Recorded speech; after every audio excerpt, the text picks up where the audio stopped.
దేవుని పరిశుద్ధ నామమునకు మహిమ కలుగునుగాక. ఈరోజు వచ్చిన భాగముతో మీ ముందుకు రావాలని ఆశపడుతూ ఉన్నాను.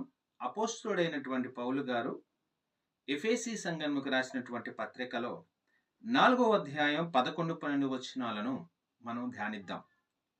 మనమందరము విశ్వాస విషయములోను దేవుని కుమారుని గూర్చిన జ్ఞాన విషయములోను ఏకత్వము పొంది సంపూర్ణ పురుషులమగు వరకు అనగా క్రీస్తుకు కలిగిన సంపూర్ణతకు సమానమైన సంపూర్ణత కలవారమగు వరకు ఆయన ఇలాగు నియమించెను.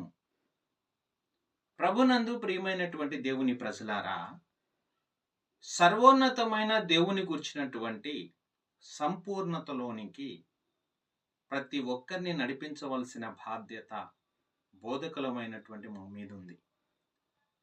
క్రైస్తవుడిని ఎలా సిద్ధపరచాలి, క్రైస్తవుడిని ఎలాగూ ప్రభువుకి ఎదుట నిలవబెట్టాలి అని ఆలోచన చేస్తే ఇక్కడ అపోస్తలుడు తెలియపరుస్తూ ఉన్నాడు.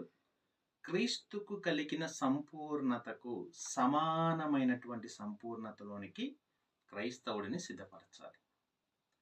ఒక క్రైస్తవుని గురించినటువంటి బాధ్యత ఒక బోధకుడిగా, ఒక సేవకునిగా, ఒక కాపరిగా మా మీద ఉన్నటువంటి అద్వితీయమైనటువంటి మహిమ భారం ఏమిటి అంటే సంపూర్ణతలోనికి క్రైస్తవుడిని నడిపించాలి. ఒక విశ్వాసిని క్రీస్తుకు కలిగిన సమాన స్థాయిలోనికి తీసుకురావాలి.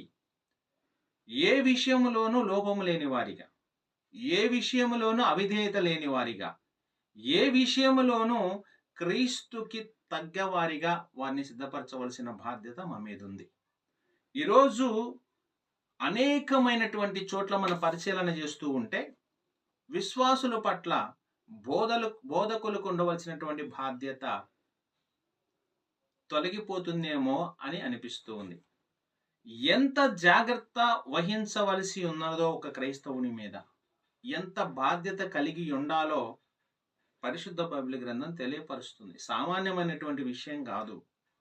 ఒక క్రీస్తుకి సమానమైన స్థాయిలోనికి విశ్వాసిని తీసుకురావాలి అంటే వానికి మనం నేర్పించే జ్ఞానము, సత్యము అనుదినము క్రమపరుచుకుంటా, బుద్ధి చెప్తూ, హెచ్చరిస్తూ క్రీస్తులో ఉన్నటువంటి సర్వ లక్షణాలను ఆ విశ్వాసులోనికి తీసుకురావడం అంటే చాలా చాలా కష్టమైనటువంటి విషయం. అయినను ఖచ్చితంగా అది చేయాల్సిందే. బోధకునే లక్షణం అది.